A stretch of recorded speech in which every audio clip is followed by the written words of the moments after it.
Setting goals is a very important part of our life's process. Guess how many people have a constant plan for setting, rearranging, evaluating, and strengthening the purpose of their goals? The answer is very few.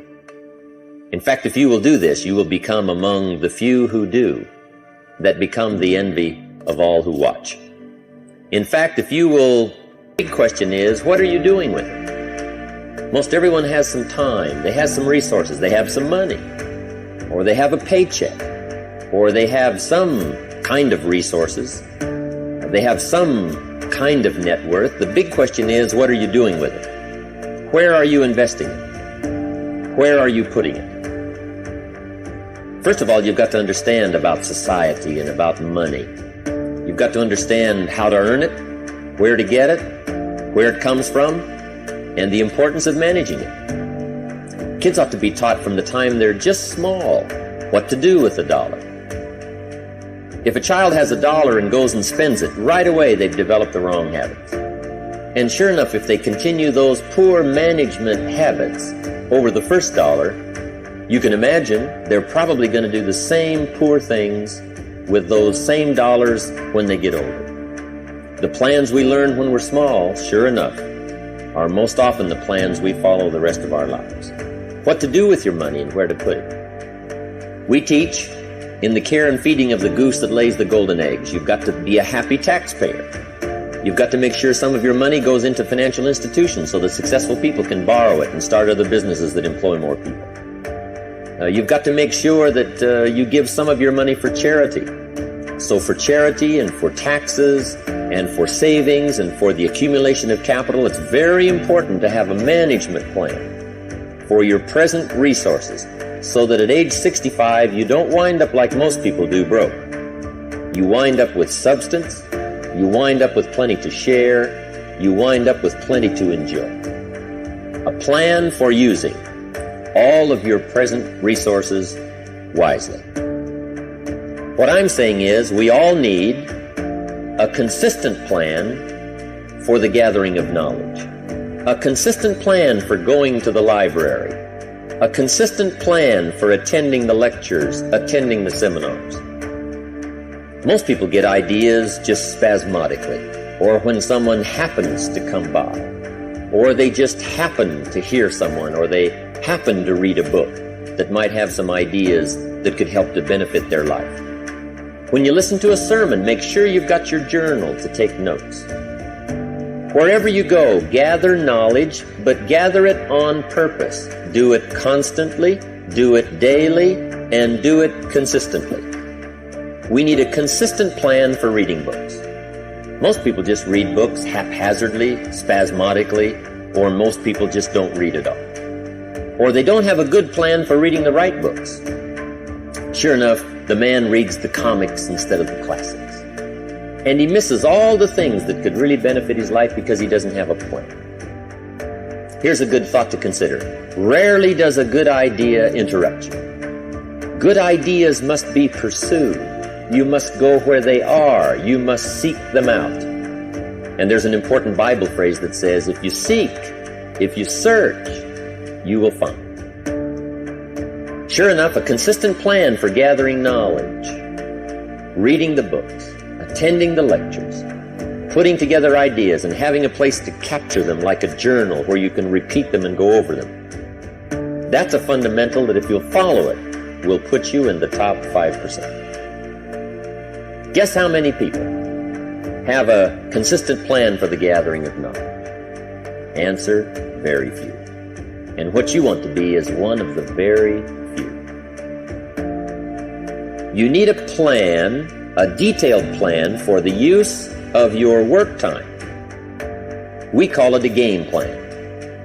Most people try to design tomorrow and next week and next month in their head.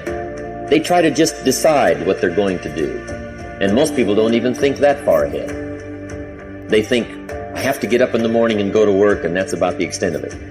But a game plan for financial independence, a game plan for your work time, a game plan for your personal time. The family needs a game plan so that you won't miss some of the important things that are helpful to your life and to your success.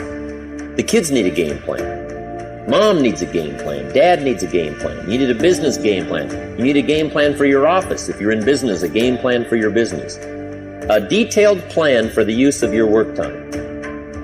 In the leadership seminar, we talk about how to put together this detailed plan for the day and for the week and for the month.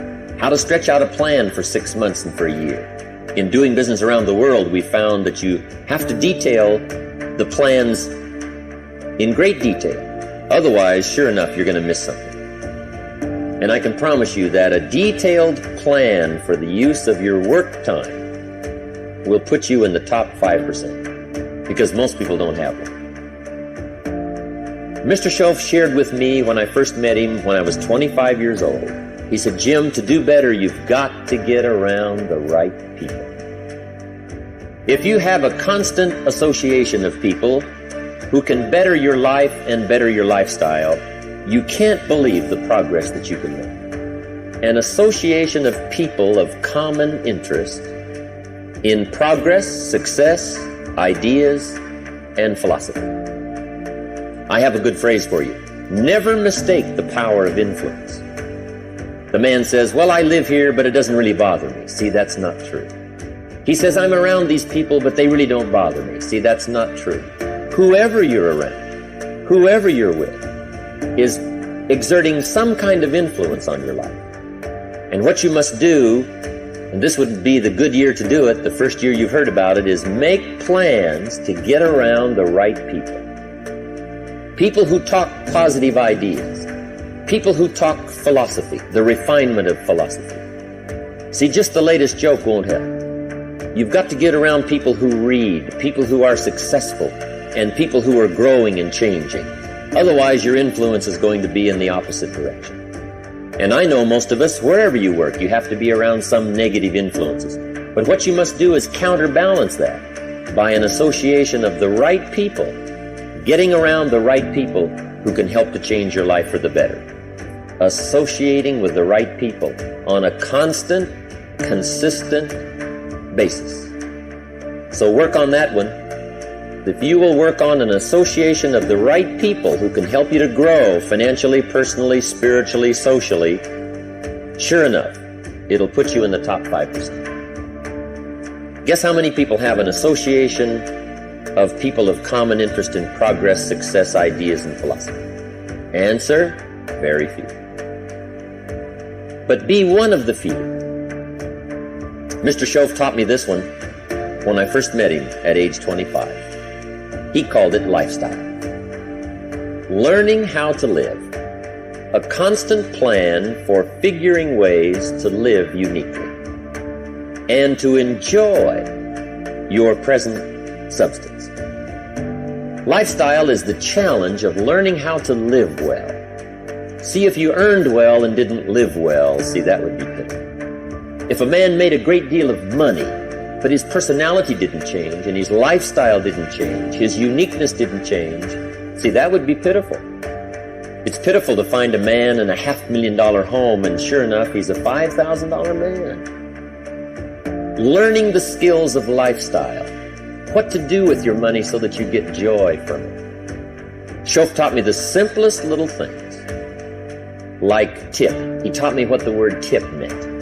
I didn't know. I'm from a little farm community. What did I know about tip? He said tip, the word T-I-P, tip, comes from a little phrase called to ensure promptness.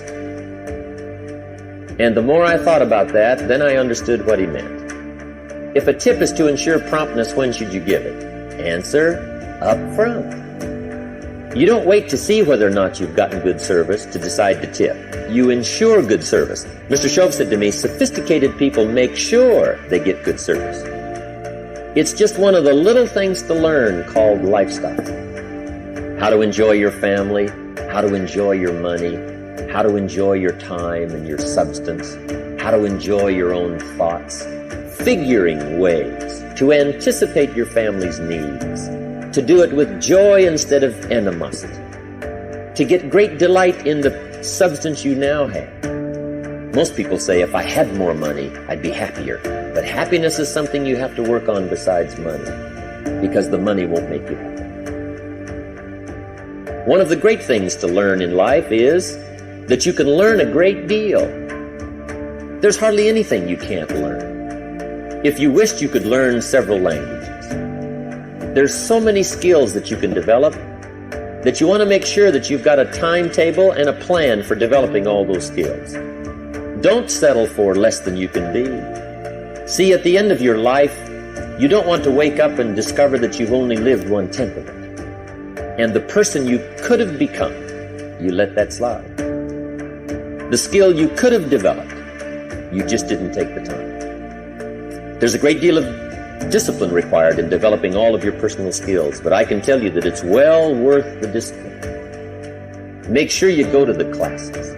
Make sure you do all that you possibly can to develop every skill you can, from the skill of leadership, the skill of diplomacy, the skill of language, the skill of business.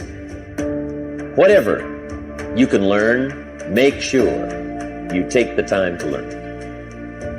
Plan for the development of all your personal skills. Keeping my old list of goals.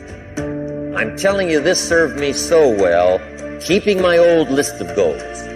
I look back now 10, 20 years ago at goals I set, lists I made, and I smile now because here's what I thought was so important, 20 years ago. Now some of those things aren't even on my list. I've got a new list. I've grown, I've changed, I've matured. But I give you that advice. Decide what you want. Number 2, write it down. Number 3, keep the old lists. And then here's number 4. When you get something that's on one of these lists, check it off. Part of the fun of having a list is checking it off. And then if you can add some drama to checking it off, see, that's what really helps. I set a goal to go to Spain many, many years ago. And when I finally made my first trip to Spain, I had that journal with me that had that list in it. And while I had my journal on my lap, waiting for the wheels to touch down in Madrid, I waited until the wheels touched the runway, and I checked it off. Just adding a little drama. So, part of the fun of having a list is checking it off. Now, here's what's important about the lists and designing your future. If the future gets clear, the price gets easy. Because you got to remember, for every promise, there's a price to pay. Everybody's got to pay the price. Everybody's got to do the deal. Everybody's got to do the disciplines. Everybody has to pay. But here's what I've discovered. If the promise is clear and powerful, the price is easy to pay. Setting goals is plain hard work. It's work. I know it's work. That's why a lot of people just let it slide. It's work. Many people work hard on their job, but they don't work hard on their future. They just let that slide. And the work involved is making plans. I know most people don't. I understand that. But don't let that be you. Guy says, well, yeah, you work where I work, but the time you struggle home, it's late. You've got to eat a bite of supper, watch a little TV, get to bed. You can't sit up half the night. Plan. And the guys be good worker, hard worker, sincere. But you've got to be better than sincere, working hard. You've got to be better than a good worker. You've got to be a good planner. Somebody once wisely said, the people who fail to plan are planning to fail. Well said. Put your goals in your journal. Because one of the major people you want to study is yourself. So here's the list of goals I put together 3 weeks ago. Here's the list of goals I put together 2 years ago. Here's some of the changes I made, rearrangement of my priorities. I scratched these off. I put these on. I've gotten these. Study your accomplishments. Study what your desires are. Put them on paper. Write them down. Here's another reason for writing your goals down. It shows you're serious about doing better. And to do better, you gotta get serious. You don't have to be grim, but you must be serious. I used to have the affliction called passive hope. It's an affliction. It's bad. Probably what's even worse than that is happy hope. Now that is really bad. That's bad. Happy hope. So get serious about your goals. Put them on paper. Write them down.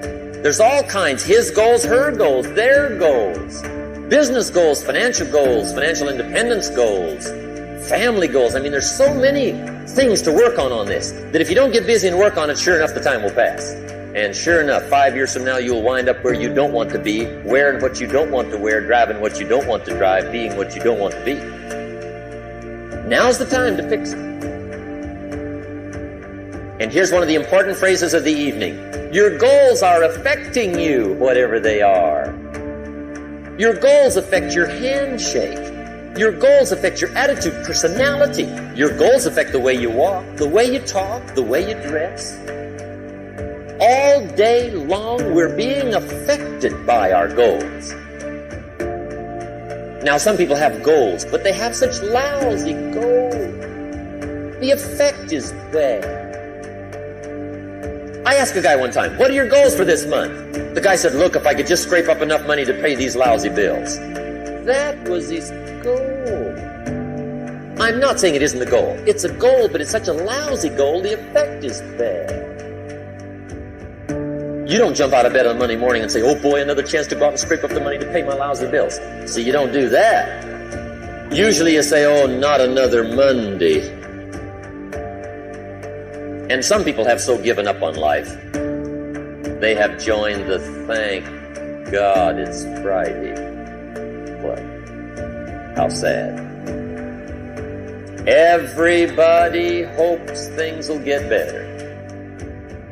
Everybody hopes. Poor people hope. That ought to tell you something. It means the future does not get better by hope. It gets better by planning.